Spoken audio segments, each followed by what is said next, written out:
যেটুকু না মানে এরকম একটা পার্সেল চলে আসবে সেটা তো আমি বুঝতেই পারিনি। তো ঘুরে যাওয়া তাড়াতাড়ি গেছে। সে সকালবেলা যখন আমার কোনো খেদে কাজ ছিল না, যখন আমি বসেছিলাম তখনই আমার মা ডাক দিয়ে বললো যে তোর ফোনটা বাজছে।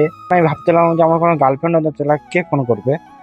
চলো গিয়েই জানতে পারবো, যে ফোনটা তুলেই জানতে পারবো কে ফোন করে। চলো ফোনটাকে দেখি কে করলো। তারপরে ফোনটা তুলেই জানতে পারলাম যে দেখো কি বলছে আমাকে ফোনটা করে। বলছে কি একটু বাড়ির সামনে এসে তোমার একটা ইউটিউব পার্সেল আছে। আমরা নিজের মুখ থেকে শুনলাম আমার একটা ইউটিউব পার্সেল আছে।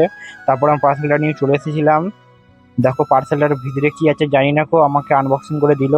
চলো তোমাদেরকে খুলে দেখানো যাক এর ভিতরে কি আছে, এমন কি জিনিসপত্র আছে এটার ভিতরে। আমি এটা এখন আনবক্সিং করে দেখাবো তোমাদেরকে। আর এটার ভিতরে ছিল একটা মাইক, ভয়েস ওভার করা মাইক। দেখো এই মাইকটা আমি নিজে কিনেছিলাম, এটা তোমাদেরকে এমনি বললাম। মাইকটা নিয়ে চলে এসেছিলাম। চলো এই মাইকটা এখন আনবক্সিং করে দেখা যাক এর ভিতরে আমাদেরকে কি কি দিয়েছে। ওটা একটু স্পিডে করে দিয়েছিলাম কারণ ভিডিওটা বেশি লং হয়ে যাচ্ছিল। দেখো এর ভিতরে তোমার এইসব জিনিসগুলো পেয়েছি আমি। নিয়ে চলে এলাম মেন মাল মশলা। দেখো এটার ভিতরে কি আছে, এরকম গোল গোল দুটো মাইক আছে। আর এই মাইক গুলো হলো চুম্বক সিস্টেম থেকে টানবো খুলে গেলো, টানলো খুলে গেলো। চলো এটা টেস্টিং করা যাক কিরকম কি ভয়েস আবার দিচ্ছে। সো গাইস দেখো এই ভয়েসটা যে হচ্ছে, এই ভয়েসটা হচ্ছে এই মাইকটা তখন কতটা নয়েজ ক্যান্সেলেশন করছে সেটা তোমরা বলবে, কতটা সুন্দর এটা ভয়েস করছে আর কি। এই ভয়েসটা দেখতে পাচ্ছি, মাইকটা হলো ম্যাগনেটিক, আমার এখানে স্পিকার আছে। চলো মাইকটার ব্যাপারে আর কি বলছি চলো দেখা যাক এই